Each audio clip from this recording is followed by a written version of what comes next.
moaning? No wonder they couldn't breathe.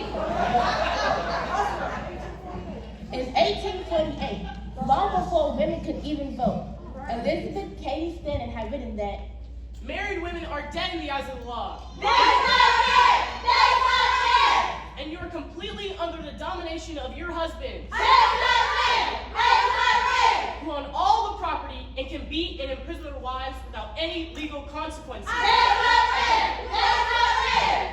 Let's face it, women were in dead. Wait. One down? Women were in a one-down position. In fact, she was way down. Yep. Songs about women in power continued with the theme of dependency.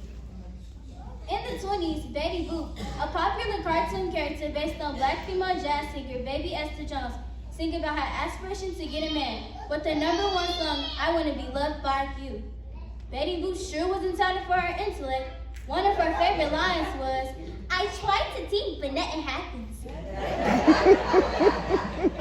But then came the blues. Ooh. African Americans sung to us about soulfulness, strength, and solidarity. Yeah.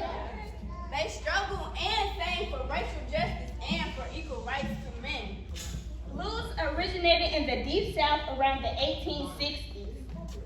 It incorporated spirituals, work songs, field hollers, Shouts, chants, and rhyme narratives from African American culture. From Ma Rainey to Billie Holiday. From Ma Rainey to Billie Holiday to Bessie Smith, African American blues singers paved the way for more equality for women and for human rights. Dubbed the mother of blues in 1923, Gertrude Ma Rainey was the most influential early blues recording artist. She signed a recording contract with Paramount Records and recorded almost 100 records. Wow. Many of them national hits. August Wilson, an African American playwright known as the poet of Black America, captures Ma Rainey's fierce determination. Too cheap to buy me a Coca-Cola? I let them know it. Ma don't stand for none of that foolishness. You wanna take my voice and trap it in one of those fancy boxes with all them buttons and dials, but too cheap to buy me a Coca-Cola? It don't cost nothing but a nickel a bottle. They don't care nothing about me. No. All they want is my voice. If you're colored and can make them some money, you all right with them. Otherwise, you're just a dog in the alley. I done made more records than all them other recording artists they got put together. And they want to balk about how much this session is costing them? I don't pay that kind of talk. No mind. Then came Bessie Smith, Empress of the Blues, who played a major role in the Harlem Renaissance. She was a key figure in helping women obtain the right to vote. Bessie's songs were about pressing issues of the day, including discrimination, poverty, and violence against women. In 1937, after a car accident, Bessie bled to death on a Memphis sidewalk because the city's white-only hospital refused to admit her. 33 years later, Janis Joplin, one of the most successful white rock singers of the 60s, bought Bessie Smith a proper tombstone.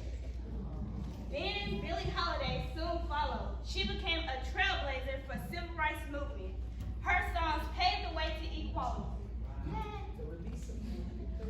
The release of her 1939 anti-lynching recording called The Media Frenzy and sparked a national discourse on race.